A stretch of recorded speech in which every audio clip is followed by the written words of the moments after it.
Have you been doing a few days or weeks of toe yoga and you're kind of finding like, what is this actually doing? Or is this actually helping me? Or are you also just hoping that it does help? Well, it might not help just because you don't exactly know what to do with it. I am here to make your toe yoga functional. So I'm gonna go over what toe yoga is, right? And then we're gonna talk about what to do to integrate that into another strengthening exercise. Toe yoga is incredibly helpful in terms of beginning to improve some of the stability in your foot. And it's also really helpful for addressing compensatory strategies that happen because of some type of dysfunction in the leg. So this is not just a problem of your foot, it can also be a problem that occurs further up the chain. It's really important that your toes can move separate from one another because this is what happens in normal gait. What ends up happening is that we start to use certain muscles and movements of joints in order to compensate for the fact that some other parts aren't doing what they're supposed to. The muscles that are in part responsible for controlling the movement of your foot in toe yoga, they actually start in the calf and shin area. And there are also muscles that are intrinsic to the foot as well. Now, what gets challenging is when you're trying to extend one while flex another. What happens a lot of times is that some type of big toe dysfunction is also tied to some type of arch dysfunction. If you have plantar fasciitis, if you have posterior tib tendonitis, peroneal tendonitis, shin splints, it's likely that doing toe yoga will be part of the equation in terms of solving that problem.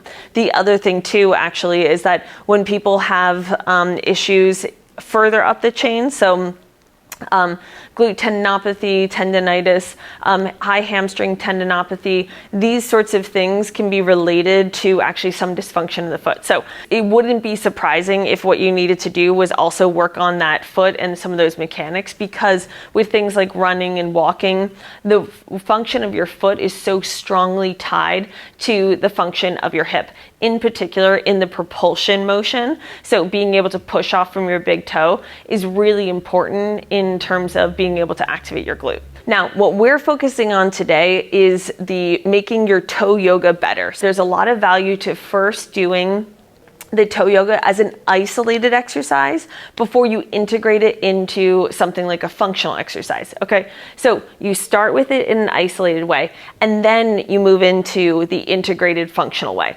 What happens a lot of times is there are two problems. People keep it as an isolated exercise, and then it never gets incorporated into a functional activity like walking, running, or some of this other strengthening. Or the thing is that people try to do the integration a little bit too soon.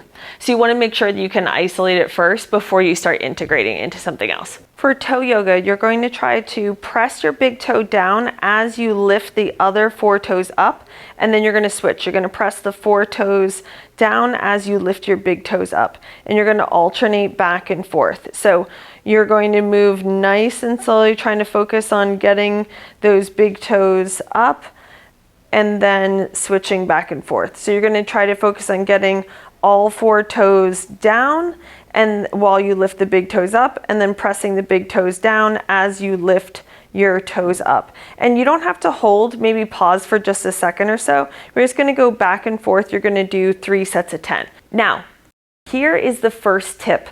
You really need to focus on making sure that you're keeping your arch lifted. So if you're already starting with your arches collapsed like this, that's not going to help you. It's not going to teach your foot how to be in a more stable position. So make sure you check out that video where I go over these arch domes, because it's really important that you can maintain a neutral position in your arch, that they're not all collapsed. You're not going to get the most out of toe yoga if your arch is collapsed. Now, the thing is that my left foot moves very differently than my right foot because I've had a history of pain on this left side. Okay, so I have a bunion on this left side because of an old ankle injury that I didn't really properly take care of. So I have less range of motion on that side. That's a topic for another video, but you'll be able to see the difference of my left and right side. This is going to be a good highlight, okay? Because sometimes when I come across on YouTube these videos for toe yoga, it's these people that have like no problem whatsoever. So you're going to see me with a problem, okay? So I'm pressing this big toe down as I lift my other toes up. But then you notice though how my second toes, they're starting to kind of curl down. I'm really actually trying to keep them lifted as much as I can as I press my big toe down. But as soon as I go to press my big toe down on my left side, you see how my arch wants to collapse. So I need to try to keep that part lifted. So I'm essentially doing that arch dome, but while I'm doing the toe yoga. Then when I go to switch sides, then what happens is I tend to want to overly supinate. So I want to try to keep the weight all through this plantar plate of my foot. So through the metatarsal heads, that's where I want all of this weight. Okay, so then even as I press my big toe down, the pressure is still going throughout this whole bridge of my foot. Okay, and then when I go to switch, then again, I'm not lifting my whole metatarsal head, my big toe off. Okay, so I'm pressing down and lifting my toes up, and then I'm alternating back and forth, okay? So the two keys are going to be to keep your arch lifted and then maintain contact through your heel and then also through the through this plantar plate, through the metatarsal heads. Now, what we're focusing on today is we want to make the toe yoga exercises more functional. If you have been doing toe yoga, you say, okay, you know, my toes are moving separately from each other, but what gives? Why do I still have pain in my foot? Why do I still struggle with this posterior tib tendinitis? If you are not seeing progress, what you likely need to do is start to integrate this into 2 different strengthening exercises. Now, what we're going to do is integrate this motion into a kickstand RDL. So let me first show you this position, okay? If what I'm trying to do with this RDL is improve my posterior chain strength on this right side, I need to make sure that I'm not collapsing my arch and that also I'm maintaining contact throughout that plantar plate. But what I actually even like to do is I like to do some repetitions holding that toe yoga position of toe extension and then big toe extension, and then holding the position of keeping my toes, my other 4 toes lifted. So I'm going to do some of the kickstand RDLs with my big toe lifted, some of the kickstand RDLs with my other 4 toes lifted. Okay, let's see what that looks like.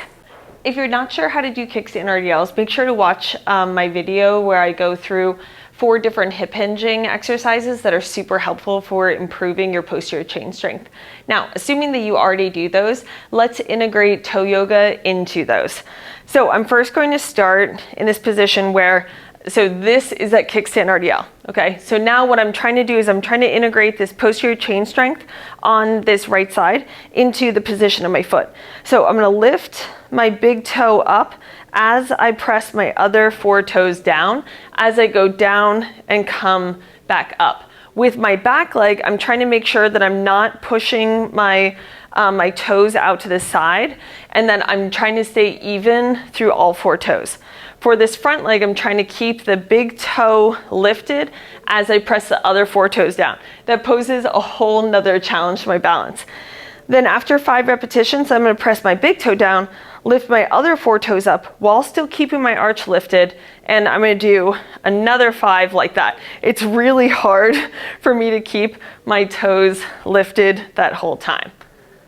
Now for the position of this back leg, I want to make sure that I'm not just pushing my heel out to the side like this. I want to try to make sure that I'm maintaining that weight through the whole plantar plate of the foot. When I do a split squat, here's how I can integrate some of this toe yoga. I can keep my big toe lifted and my other 4 toes down. So if we're looking at the front leg, and then also I can switch up position of keeping my big toe down and lifting my other 4 toes. For the back leg, I really want to make sure that I'm reinforcing that position where I have the weight through this metatarsal head on all 4 sides if I can. From the back, what you'll see is I'll be like this, not like this, and not like this either, okay? So I want that weight through the metatarsal heads, through that plantar plate. So I'm trying to make sure that my foot isn't supinating, so of the back leg. So I'm trying to make sure that I press through that big toe, and then I'm going to press for this front leg, press my, my 4 toes down as I lift my big toe up. Then I'm going to do split squat, come down and up. Again, because I'm lifting this big toe up, it's going to pose another challenge to my balance. After I do 5, then I'm going to press the big toe down, lift my other 4 toes up while still keeping my arch lifted. Okay. When I do the other side, my other side is really hard because of the way that this big toe doesn't move as well. So that's why I have to do the flexibility work through my big toe on this side before I start trying to integrate some of this strength, because it's painful for me to try to go down because my foot wants to keep doing this as I go down. You see this? So it's moving like this because I don't want to press through that big toe. So all the more reason that I need to first address the flexibility, then I can incorporate the strength. A few takeaways, okay? Number one, you need to be able to isolate that movement first.